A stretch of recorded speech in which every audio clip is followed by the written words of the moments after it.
Hello everybody and welcome back. Today we are back playing Genshin and we are continuing with Act 5 of Song of the Welkin Moon, which is the Krai Archon quest. Last time we decided that maybe it was time to take a little bit of a vacation, not like a real vacation like the Natland one over the summer, but like a break, a rest. We wrapped up all the rarier stuff and we have the night moon, the moon night prayer, night moon prayer, prayer of the night moon prayer night. I was so close. We have the Moon Prayer Night festival coming up, so we thought maybe this is a good time to kind of take a break and think a little bit more about the spaceship stuff since we haven't visited that in a little while. We figured it might be a fun idea to ask Columbina if she wanted to attend since she is the moon goddess after all. She agreed, which seemed to surprise a lot of our companions. Also at this time, we've started seeing some phantom snapshots of Nocturne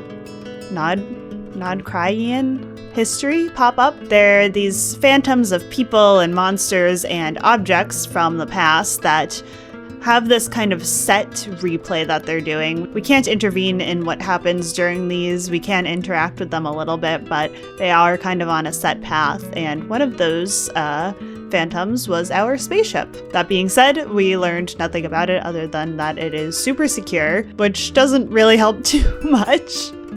But we kind of ended off there and decided that we should be getting Columbina a gift for her trip back to the moon. Our group gave us the task of finding out what she likes, since no one else can do that apparently, but we are going to go meet up with Columbina and see if we can figure out what would make a good gift for her. So let's get started.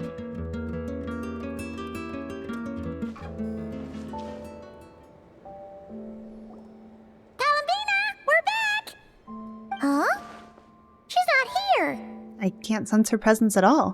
Weren't there a few Kuhenki here last time too? Where did they all go? Maybe she took them out for walkies? Walkies? For Kuhenki? You're not pets, you know. Yeah, but everyone likes a walk now and then, Paimon. Looks like we just came at a bad time. Let's try again tomorrow. There's still a few days until Moon Prayer Night, so we're in no rush. Besides, she needs time to rest anyway. I guess so, but this seems weird. Fair point, let's go.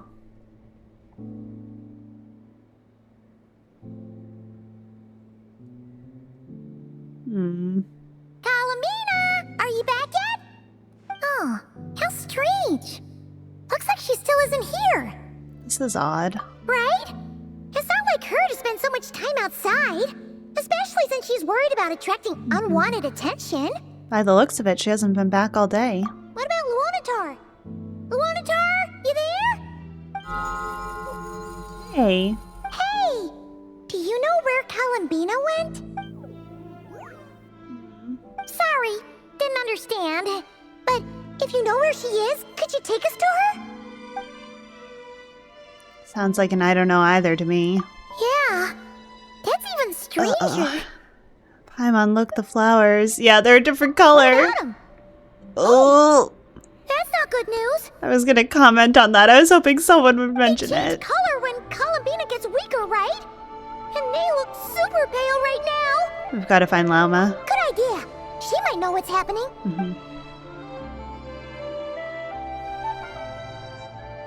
Lauma! Ah, it's you. How is Kutar? Is she okay? She's missing. No, she hasn't. I came here to check on her after I noticed the flowers had changed color. Based on past precedent, she must be very weak right now. Even getting up to walk would be a struggle. It seems unlikely that she wandered off outside. Not to mention that she doesn't do that at the best of times either. So yeah, this is super weird. Has anyone approached Silver Moon Hall lately? No. Very few people are in the know about Kutar's whereabouts. And if anyone suspicious had visited, they'd have left some sort of evidence. Come on, let's go to Nasha Town. If anyone has seen her, someone there will know about it. It's not Krai's information hub after all. True. Makes sense. Let's go. Oh, I'm worried. This looks cute. Wait a moment. Is it just Paimon, or is this stall kind of suspicious? never been here before, right? No, I don't recognize it. Oh, never mind. Maybe not cute. Alas, your free and easy adventure time is over. Now, prepare to face the final boss of Krai. Whoa! Where'd that voice come from? Not sure, but it's definitely hostile. No, not that way. The final boss is right here. Oh, yeah. The sniffer mole? That's the final boss? Surely not. Also, That voice is a little familiar. Okay, the jig is up. I'll stop teasing you. Turn around. I'm right behind you. It seems I've managed to leave quite an indelible impression, even though you've never seen my face. Oh, nothing could make a great mage more pleased with herself. Ah, she's here. Oh my gosh, wait. The adjusting the camera, breaking the fourth wall. I love it.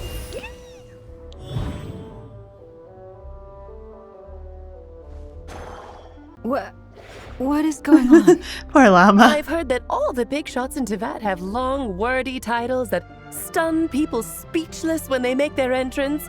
Unfortunately, none of them are affiliated with the Hexenzirkel, and we ourselves keep a very low profile. The She's so notorious cool looking. name-dropping doesn't quite work for us. Still, I, for one, think I'm really quite amazing. So that didn't stop me from coming up with a title anyway. I love that she's so cool looking and also just very distinctly Klee's mom. No doubt whatsoever. Alice? It's really you this time? Not a lantern or a dodo but Alice in the flesh? Oh, that's right. So, what do you think? How does it feel to finally meet me? You look like... You look just like Klee. Oh, that's the first thing you thought. A little surprising, but that actually makes me very happy, because that means that when Klee grows up, she'll be just as Aw. stunningly beautiful as her mother. So she's a friend of yours? Yeah, something like that. Kind of. This is actually the first time we've seen her in person. I see. Madam Mage, that was, quite a powerful entrance. I certainly won't be forgetting it anytime soon. It's okay, Llama, don't force it. Paimon will do the honors. This is Alice from the Hexenzirkel. She's a friend of ours. And of Arcus, too. She's helped us a lot in the past. That's right. She's a good person, just kinda... unpredictable. Yeah. Well, what is the human heart if not unpredictable? Hmm? If we could not do as we please, how would we differ from machines? I am Lauma, Moon Chanter of the Frost Moon Scions. It is a pleasure to meet you.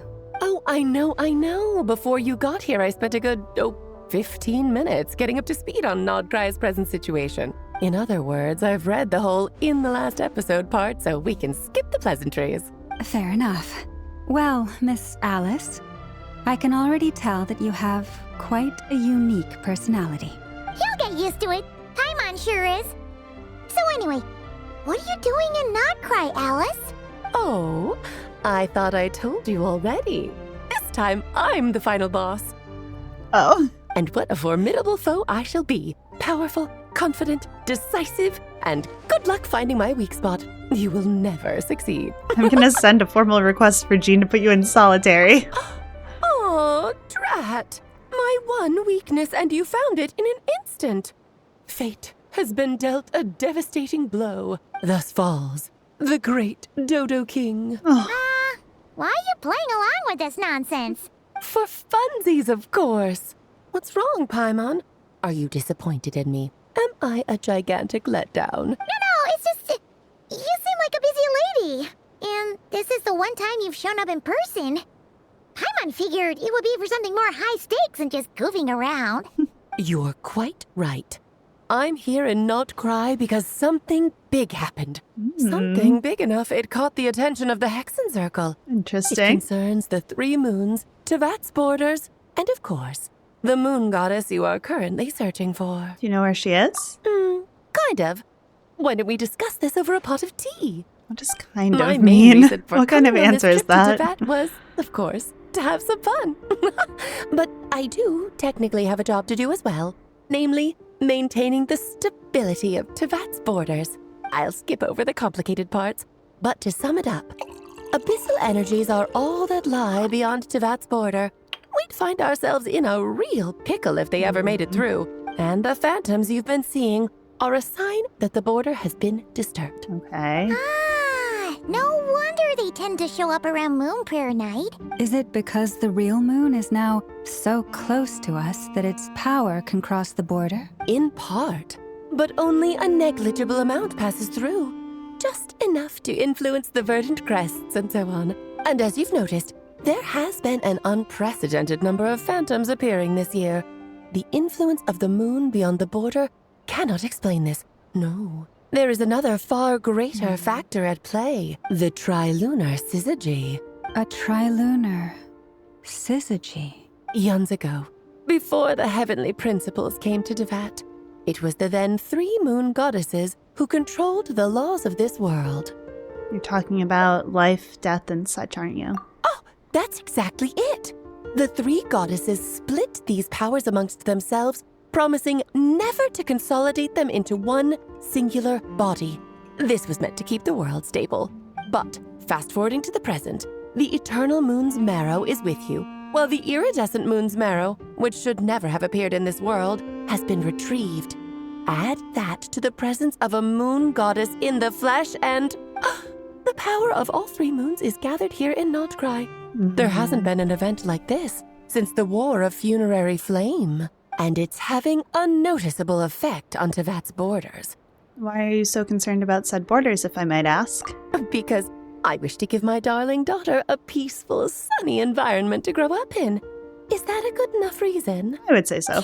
Kinda sounds like you're dodging the question. Yeah. But it does make sense. We'll take it. Well, that's one reason anyway, and the most important one. The others are a little complicated to explain.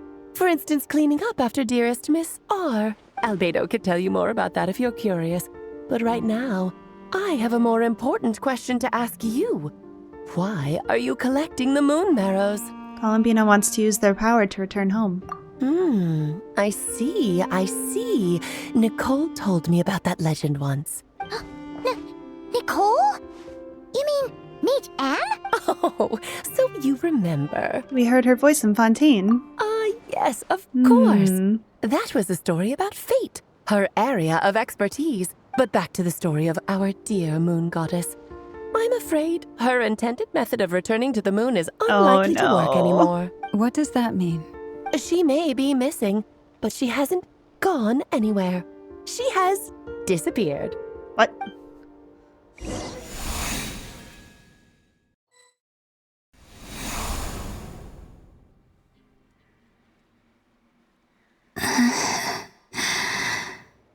My body is so heavy.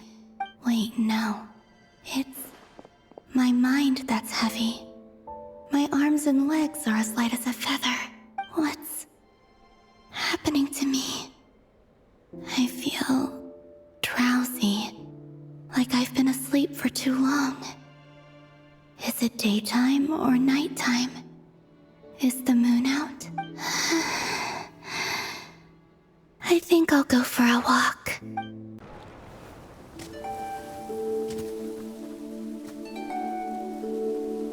Are you out for a walk too? Huh?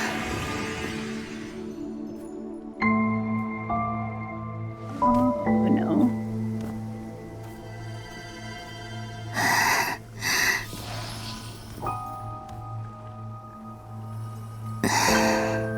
The day has come at last.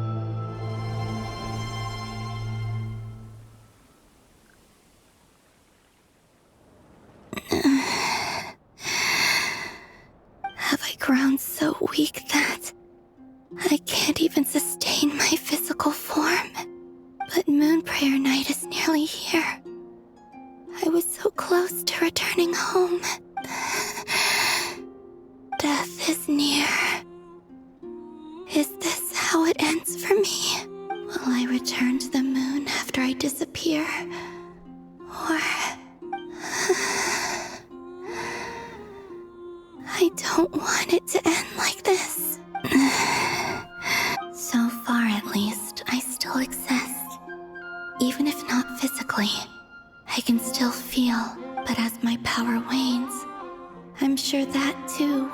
right. I suppose I might take one final look at this world. The world where I was born. Oh, Columbina.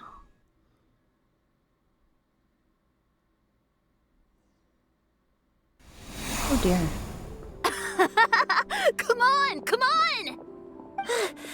Wait for me! The Frost Moon Enclave. How much it has changed since I was born. These decorations, they're so heavy. It's times like this when you kind of wish men could be priestesses and acolytes. How fascinating. I've never had the chance to be privy to people's private lives in this way. In the past, people would get so solemn and serious the moment I showed my face. Like they were frozen stiff. Karina, Lametti, it's time to eat. Coming!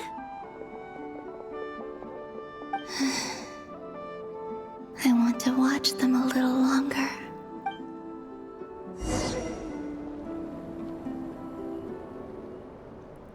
My gosh. This movement is crazy. She's so floaty.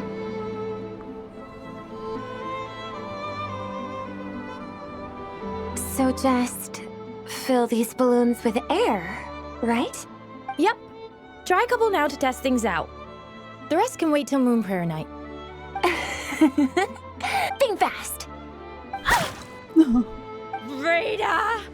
Teasing an acolyte of the Frost Moon Scions? Surely that's a punishable offense. Take this! Huh? All right, enough horsing around. Lady Lauma gave us a task. We should get back to it. The task is just to check that the balloons don't leak, right? Doesn't matter if we fill them with air or water. Yeah. Okay, you got me there. And you got me there. But still, we can't use all the balloons before the festival even starts. We won't use all of them. And as long as Lady Lauma's trusted acolyte doesn't snitch, this can stay as a little secret between friends. A couple more can't do any harm, right? Oh, you menace. Then, think fast!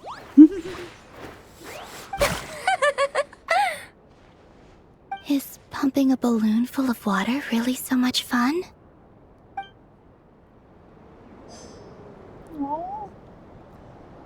I'm so sad for her.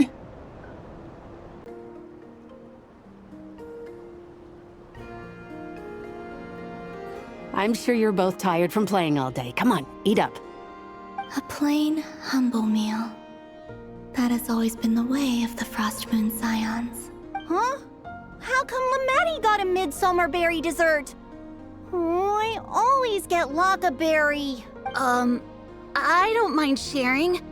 You can have a bite of mine if I get to have a bite of yours. They're sharing food? I've never shared food with anyone before. Even at the Harbinger tea parties, everyone just ate off their own plate. And when I couldn't finish my food offerings from the Frost Moon Scions, they'd leave the leftovers out under the moonlight for the animals to claim. Hey! That was 2 bites! Oh, then you can have another bite of mine. Oh, you too. Oh, don't fret now. Here, have some of Granny's too. So this is what it means to be family. Her little smile.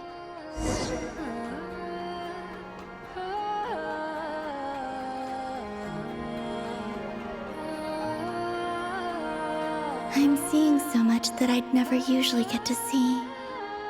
They'd never act like this when I was around. It's nice, being able to just watch people in peace in these final moments. What a rare opportunity. I think I'll go take a look around Nasha Town, too. Maybe the Traveler will be there.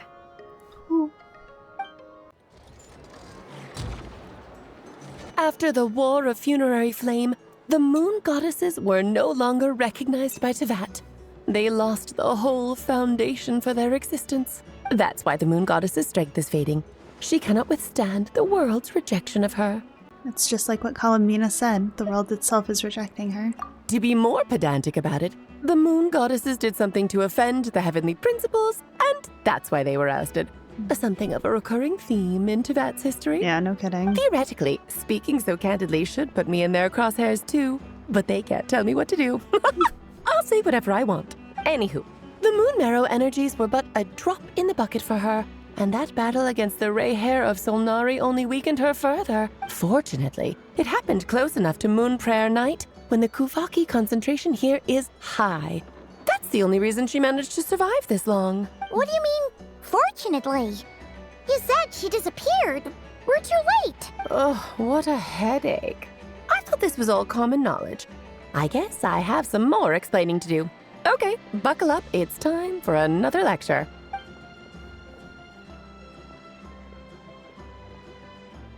Now, I said earlier that the moon goddesses lost the foundation for their existence.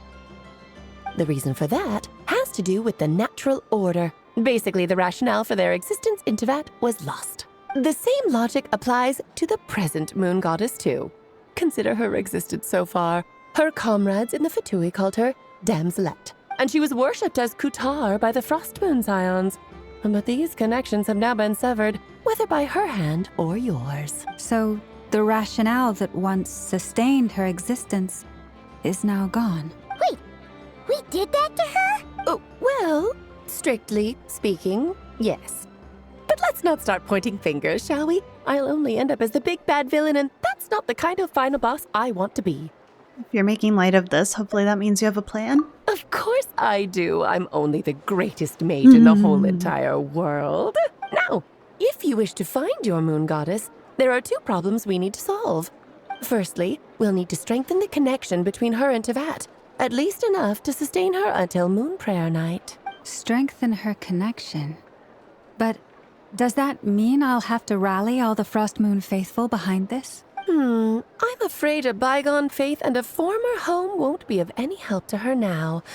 Do you know her name? She doesn't even know her Her name. name? Oh, yes. Names are very important things. A name is a fundamental concept that anchors one's entire existence. I asked her once, but she said she didn't know. Then your first job is to find it. As a moon goddess, I'm sure she must have a name she identifies with. Neither Columbina nor Kutar is her true name, and she's never really accepted either of them. So, finding out her real name is enough to sustain her existence? Yes, I know it sounds like a small step, but every journey begins that way. So for now, that's all we need to focus on. Okay. The second problem is with her plan to use the moon marrows to return to the moon. Unfortunately, piercing through the false sky will take an enormous amount of power. Given her current condition, she won't be able to provide anywhere near enough power, even if she recovers her physical form. Oh, Dane. But no need to fret. Nicole's the expert We need in this you field, again. and I'm sure she'll figure something out. Wait, Mage N is Yeah, going what? to help us out too? That means we've got 2 Hexacircle mages on the case. This is turning into a pretty big deal. Actually, this is more of a side quest for me. She's just having fun. Like you said, I'm a busy lady, so I can't stay for too long. I'll have to return to Tevat's border soon. Thanks for telling us all this. That's the upside you get for looking out for my little Klee. Hopefully that will incentivize you to carry on keeping her company in the future. Anyway, jokes aside, you'd better get moving. It will take quite a miracle for the moon goddess's consciousness Oh, boy. to hold out till Moon Prayer Night. All right. I suppose I might as well tell you where Nicole is before I leave. Off you go now. Time to meet your new friend. Oh, yes. And a little suggestion. Don't forget to mind your heads. What? I wonder how Durin's doing. I should really go see him before I head back. You really are super busy. I most certainly am. There's so many children I have to keep tabs on just in Mondstadt. Durin, Albedo, Venti, Varka. There were some unexpected names in there. Klee didn't make the list, huh? Of course not. Klee is my pride and joy. I have no qualms about her, because she's the best child in the whole wide world. Oh, That was so cute. Yep. Klee's a little angel. Mhm. I'm glad you agree. Well, all the best. See you when I see you. She left in a hurry. Yeah. She didn't pack up her stall. Should we handle it for her? I doubt that's necessary. I must say, I'm now very curious about her daughter. Klee, wasn't it? What's she like? Oh, she's Long Klee. story. Come on. We'll fill you in as we go.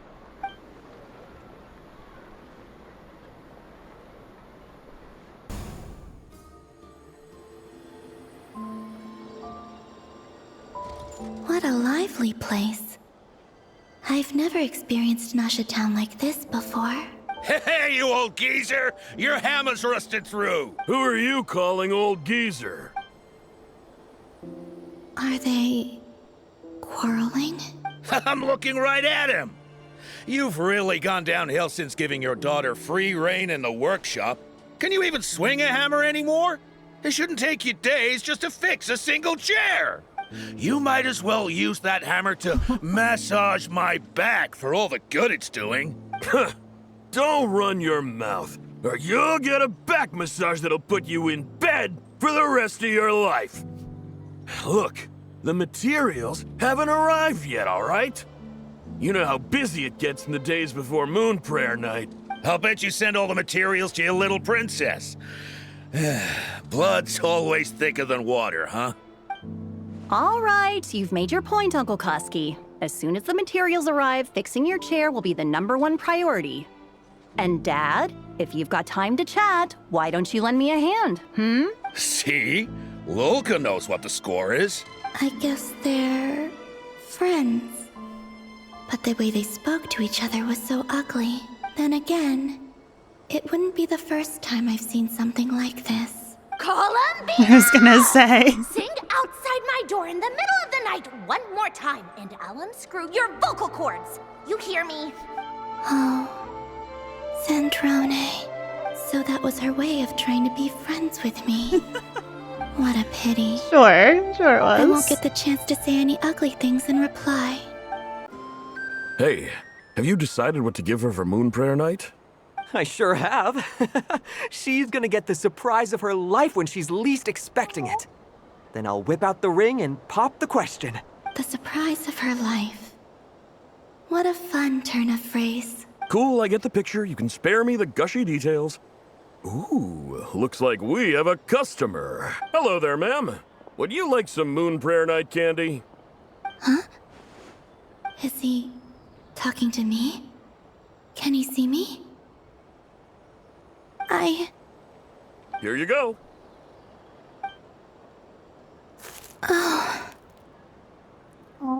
Oh, Come back that was anytime. really sad. Right. Now, where were we? I don't know why, but I still held out hope.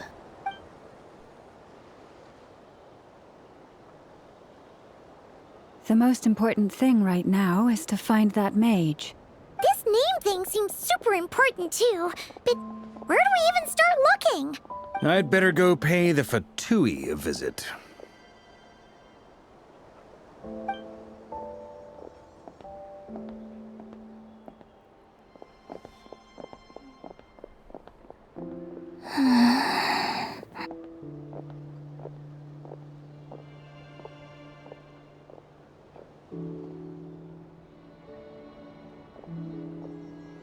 Oh, Columbina. Columbina?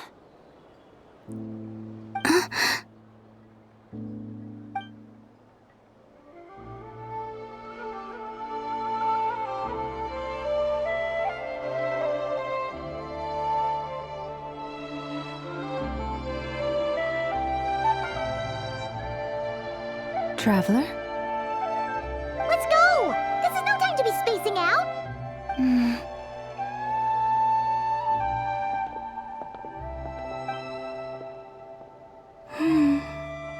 Oh my gosh, this is breaking my heart.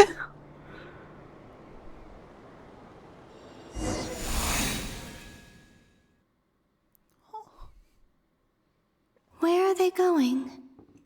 They mentioned a mage and... a name? So, Mr. Varka, are you acquainted with this Nicole? Or should I call her Mage N? Not really. We've never met, though she has come up in conversation. From what I've gathered, Alice kinda took Nicole under her wing. Taught her how to speak in a more ladylike fashion, that kind of thing. Huh. Hard to imagine Alice as an etiquette coach. Yeah. Alice is a larger-than-life personality, I'll give you that. But then again, that's why she's able to draw such an eclectic mix of people into her inner circle. Fair. If I remember correctly, being an interesting person is actually one of her main entry requirements. So, if you ever wanted to join the Hexen Circle, I'm sure you'd both be eligible to apply. Mage Paimon would be crazy. We're making promises on Alice's behalf. I wouldn't dare. I'm just trying to paint a picture of the Hexen Circle for you. Okay, sure. Anyway, since none of us have ever met Nicole, how are we supposed to find her? We can't just go up to every woman in sight and ask, "Hey, are you Nicole?" Maybe something she's wearing will give it away? Like, a windbloom pinned to her chest or something. Wait a minute. Alice never said Nicole was from Mondstadt. Oh, true. What about a tea set? I recall that each mage has their own cup. That would be this young lady, then?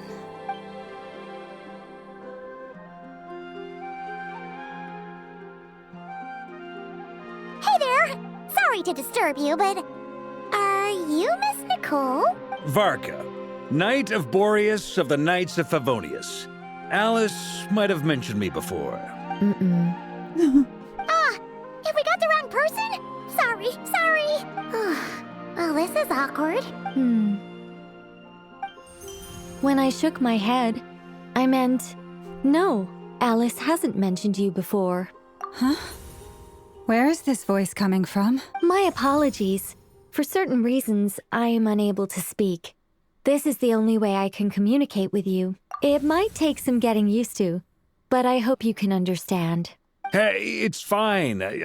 I'm more shocked by the fact that Alice never speaks about me. Looks hurt. As for you two, Poor Varka. we have crossed paths twice before, but it is nonetheless a pleasure to finally meet you. It's really you. Thanks for all your guidance in the past. You're quite welcome. This time, things are different. We have reached the unwritten pages of the story. You might say that we stand at the crossroads of fate. Now then, allow me to formally introduce myself. My name is... So pretty. Oh, her and Alice's designs are so good. No, stop! Alice! I can't believe it! I had a whole speech prepared. I'd agonized over every single word. She always picks the worst moments to ruin other people's plans. I'm so sorry about that. Alice took the liberty of devising some bespoke self-introduction magic for each member of the Hexen Circle, but I could have sworn I deleted all of the triggering conditions for it.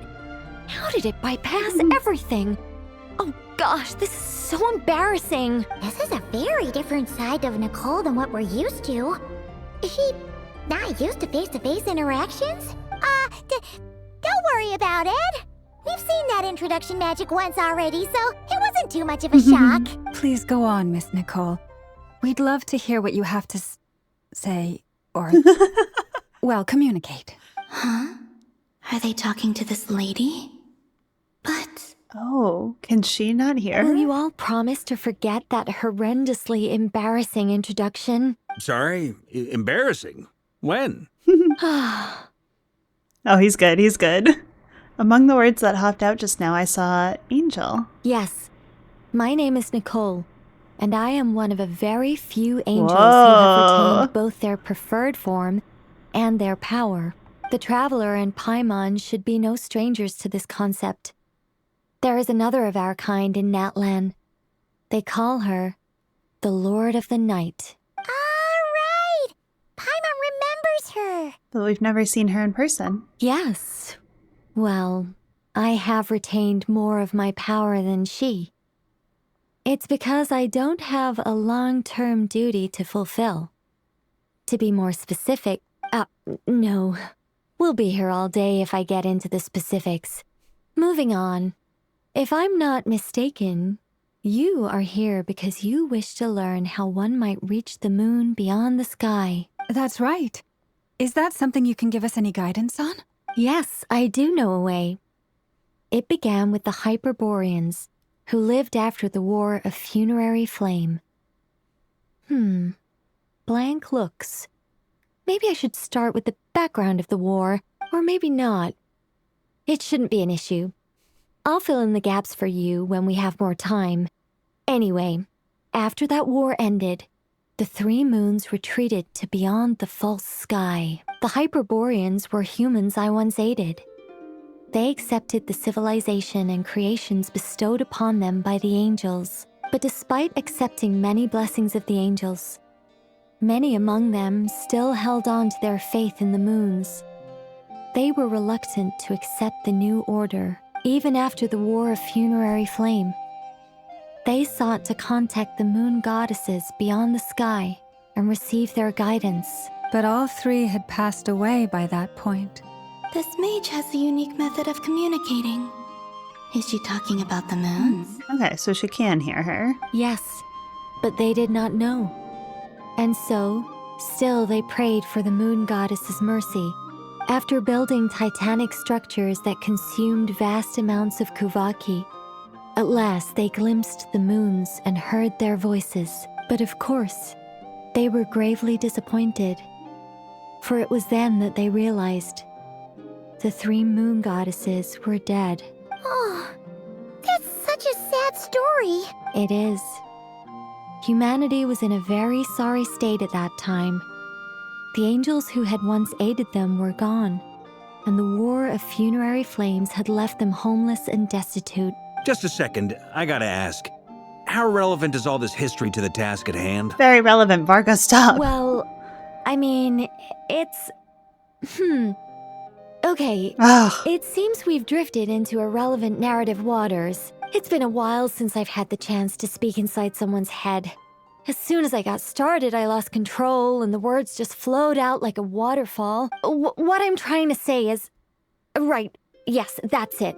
The relevant part is the ritual created by the Hyperboreans. The fact that they bypassed the false sky and saw the true moons implies that they successfully built a connection between Tevat and the outside world, which means, with enough Kuvaki and a sufficiently stable connection, it should be feasible to send one person over the border. Okay, so they built some kind of portal? Oh, yes. A portal. Yes. Is something wrong? You sound disappointed. I just didn't expect you to summarize it so well. It turns out I could have said all that in one word, if only I'd managed to think of it. You did great, Nicole. No, please, it's fine. This is invaluable knowledge. I'll be sure to record and preserve everything in writing. Oh, really? Well, in that case, I suppose I could backtrack and add some more detail. I did gloss over a few things so far. Whoa, time out. Let's summarize what we've got first. The Hyperboreans were the last ones to use this method, right? So we somehow need to find whatever structure they built and make sure there's enough Kuvaki to power it up. Luckily, we have the moon marrow of both the eternal and iridescent moons, so we're all good for Kuvaki. Which means the key issue we need to focus on is finding the place. Am I right so far? Yes. Although I expect the structure is long gone by now. That said, what if we could take advantage of the phantoms to travel back to a time when it still existed? Well, travel back isn't quite accurate. It's more like we'd be creating a handshake between 2 points in space-time. We wouldn't even have to pick a time when it still existed. It could just be a time when it still appeared in phantom form via projection, or we could project our own phantoms, fold them together at... You look lost. Was that too hard to follow? Yeah, things got a little, technical there. Paimon's brain is reaching capacity. All right. Let me think about how to put this more simply. Okay, got it. Over the next few days, I'll search for phantoms that we can use. Once I find one that meets the criteria, I'll let you know and we'll regroup. By completing certain rituals, specific individuals will be able to enter the phantom and make it to the Hyperborean structure. If everything checks out and it looks feasible, we'll just need to wait for Moon Prayer Night, and we can send the Moon Goddess back home. I'm really skimping on the detail here. Is this making any sense at all? Yeah. I think so. For now, we'll just wait to hear from you. Yes. Basically, yes. Great. Counting on you. In the meantime, we'll focus on finding the Moon Goddess's name. My name? Are they looking for a way to stop me from disappearing? Excuse me, Miss... Go on, Miss Nicole. This conversation was a little all over the place. I didn't catch your name. I am Lauma, of the Frost Moon Scions. Ah, I did wonder. I noticed that you listened very intently when I spoke about Hyperborea and the moon's history. If you'd be interested, I'd love to visit you this evening and go through it again in greater detail. Also, if you were serious about making a record, it would be too risky to simply write down the raw details as is. I would suggest some tweaks. Maybe rewrite the stories as fairy tales or fables, perhaps even prayers. Anyway, we can cross that bridge when we come to it. So, see you later then? Oh, and no need to prepare anything. Just a cup of tea will do. See ya! All right. Bye. She seems friendly. It's just... It's so nice to find someone who's actually willing to listen. I've been dying for a chance to finally go through all this systematically from start to finish. Any longer and I'd probably start forgetting it. Now Paimon gets why Alice told us to mind our heads. What did I tell you? A lot of quirky people in Alice's orbit. That's true. Now then, the next order of business is, where do we start looking for the Moon Goddess's name? Maybe the rest of what Nicole has to say might give us some clues. Once I've heard her out, I'll summarize the salient points and share them with you all. I'm also inclined to review our other documents. Yes, our faith was first established by our Hyperborean ancestors, but many of the more factually accurate records are from after Kutar's birth. I have a hunch that the Fatui might know something too. Sounds like we're gonna follow Columbina's journey through Devat, huh? So fun. We'll start by heading to the Frost Moon Enclave. Sounds like a plan. Take this with you. I'll see about getting in touch with the Fatui. It'll probably just be Arlecchino and Sandroni again. They're the only ones who would want to help. It's true. Thank you, Mr. Varka. Don't mention it. Honestly, I'm more comfortable dealing with the Fatui than prying into the details of a young lady's childhood. Catch you later.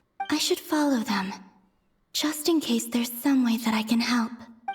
All right, well, we will wrap up there for today, and next time we will start the hunt for Columbina's name. I'm so excited we got to meet Nicole and Alice in the flesh. I love their designs. They're so cool. I love how much Alice looks like Klee. It's adorable. Hopefully, with Nicole's help, we can get Columbina back to the moon before she fades away entirely, because things are not looking so hot for her right now. That was such a heartbreaking little journey that she had this morning. I feel really bad for her. I hope we can help. I hope you had fun. I hope you enjoyed, and I will see y'all next time.